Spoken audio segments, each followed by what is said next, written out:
Hello বন্ধুরা, আশা করছি আপনারা সবাই ভালো আছেন। আজকে আপনাদের সাথে খুব সহজ পদ্ধতিতে আলু ভেন্ডির রেসিপি শেয়ার করব। আপনারা অনেকে অনেকভাবেই এই আলু ভেন্ডি বাড়িতে বানিয়ে থাকেন, কিন্তু আমি আজকে খুব সহজভাবে এই আলু ভেন্ডির রেসিপি করে দেখাবো। আর রান্নার শেষে দিকে একটা মশলা আমি অ্যাড করব, তাতে আলু ভেন্ডির স্বাদকে দ্বিগুণ করে দেবে।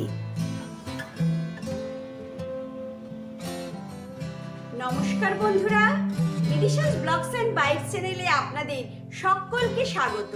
তাহলে চলুন দেরি না করে রান্নাটা শুরু করা যাক। এখানে দেখুন আমি 300 ভেন্ডি নিয়ে নিয়েছি।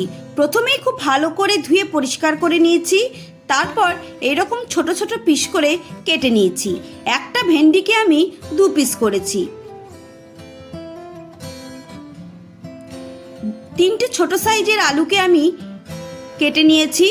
প্রথমে গোল গোল করে কেটেছি, তারপর মাঝখান দিয়ে একটা করে পিস করে নিয়েছি। আপনারা দেখেই বুঝতে পারছেন কিভাবে কেটেছি। এইবার কড়াই বসিয়ে দিয়েছি। কড়াইতে দিয়ে দিলাম 2 চামচ মতো সাদা তেল। আমি রান্নাটা সাদা তেলেই করব, তবে আপনারা চাইলে সর্ষের তেলেও করতে পারেন। তেলটা বেশ ভালো করে গরম করে নিয়েছি। এইবার কেটে রাখা আলুগুলো অ্যাড করে দিলাম।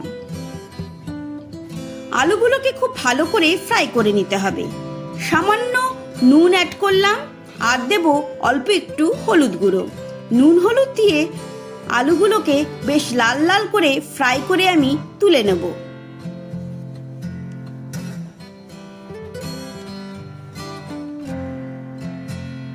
দেখুন কি সুন্দর লাল লাল হয়ে গেছে।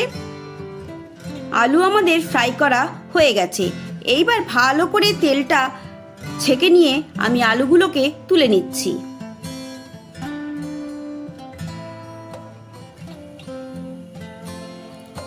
আর খুব বেশি তেলের প্রয়োজন নেই। দেখুন আলু ভাজারই অনেকটা তেল রয়ে গেছে। ওই তেলের মধ্যেই অ্যাড করে দিলাম 1/2 চামচ গোটা জিরে, অল্প একটু কালো সর্ষে, আর দিলাম 2টো শুকনো লঙ্কা। ফোড়নটা বেশ ভালো করে ফ্রাই করে নেব। দেখুন ফোড়ন ফ্রাই করা হয়ে গেছে। এইবার অ্যাড করে দেব একটা বড় সাইজের পেঁয়াজ কুচি।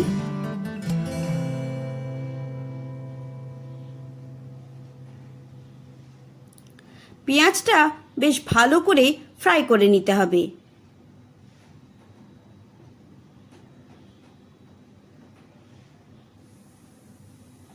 দেখুন পেঁয়াজ আমাদের ফ্রাই করা হয়ে গেছে।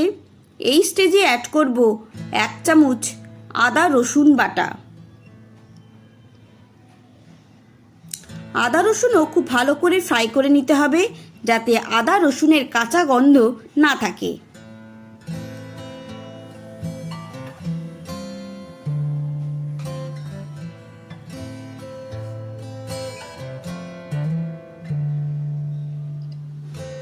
দেখুন আদা রসুন পেঁয়াজ সব ভালো করে ফ্রাই করে নিয়েছি। এইবার অ্যাড করে দিলাম একটা ছোট সাইজের টমেটো কুচি। টমেটোটা দিয়েও 1 থেকে 1.5 মিনিট একটু ফ্রাই করে নেব। দেখুন সমস্ত কিছু ফ্রাই করা হয়ে গেছে। এইবার অ্যাড করে দেব কেটে রাখা ঢ্যাঁড়সগুলো। ঢ্যাঁড়স দিয়ে প্রায় 2 থেকে 2.5 মিনিট মতো আমি পেঁয়াজ আদা রসুনের সাথে ভালো করে ফ্রাই করব, তাতে ঢ্যাঁড়সটা একটু ফ্রাই করা হয়ে যাবে। দেখুন প্রায় 3 মিনিট মতো আমি একটু ফ্রাই করে নিয়েছি।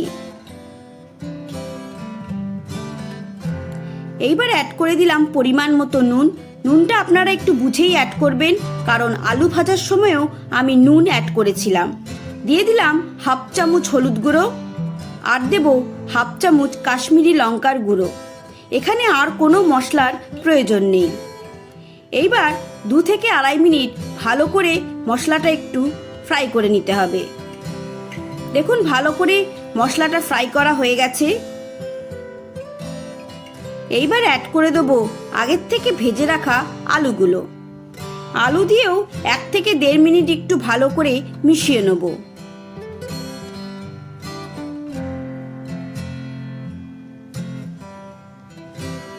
দেখুন সমস্ত কিছুকে ভালো করে মিশিয়ে নিয়েছি। এইবার ঢাকা দিয়ে 4 থেকে 5 মিনিট আমি রান্না করে নেব, যাতে ঢ্যাঁড়স আলু খুব ভালো করে নরম হয়ে যায়। এখানে এক্সট্রা আর কোনো জলের প্রয়োজন নেই। ঢ্যাঁড়স থেকে টমেটো থেকে যে জলটা বেরোবে তাতেই ঢ্যাঁড়স আলু সব নরম হয়ে যাবে। আর অবশ্যই গ্যাসের ফ্লেমটা লোতে রাখবেন। দেখুন প্রায় 5 মিনিট পর আমি ঢাকাটা তুলে দিলাম। কতটা মাখো মাখো তৈরি হয়ে গেছে, আর ঢ্যাঁড়স আলু সব কিছু ভালো করে সেদ্ধ হয়ে গেছে, নরম হয়ে গেছে। দেখুন ঢ্যাঁড়সগুলো সব নরম হয়ে গেছে। ভালো করে একটুখানি মিশিয়ে নিলাম। এইবার অ্যাড করে দেবো সেই মশলাটা, ম্যাগি মশালা ম্যাজিক। অবশ্যই বন্ধুরা এই মশলাটা একবার ট্রাই করবেন। এই মশলাটা অ্যাড করলে এই রান্নার স্বাদ দ্বিগুণ হয়ে যায়। আপনারা যে কোনো নিরামিষ তরকারি কিংবা ডাল কারি সবজিতে এই মশলাটা অ্যাড করতে পারেন, দেখবেন স্বাদ দ্বিগুণ হয়ে গেছে। আর মশলাটা অবশ্যই একবারে নামানোর 3 থেকে 4 মিনিট আগে ব্যবহার করতে হবে। মশলাটা যদি আগেই দিয়ে দেন তাহলে এর স্বাদ গন্ধ কিছুই থাকবে না। গ্যাস বন্ধ করার 3 থেকে 4 মিনিট আগে এই মশলাটা অ্যাড করবেন, তাহলে দেখবেন এর স্বাদ গন্ধ সব বজায় থাকবে। ভালো করে একটুখানি মিশিয়ে নিলাম।